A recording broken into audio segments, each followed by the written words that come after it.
and positioning is done, no? Then you go to which corner you want to select that. So this corner if you want to do means it should be two. Here you can see. One corner number, one corner number, corner two. We have selected corner number one.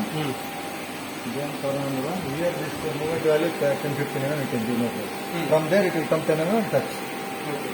Then set finish, cycle side. Now it will be finished.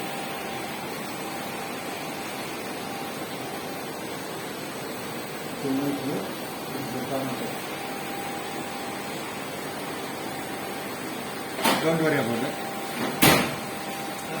Complete action. X0, X0, Y0, Y0.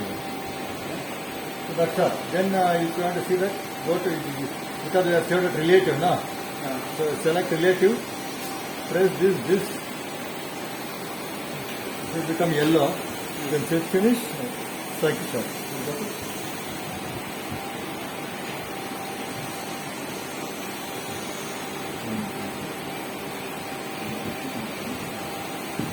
That's right. Set finish.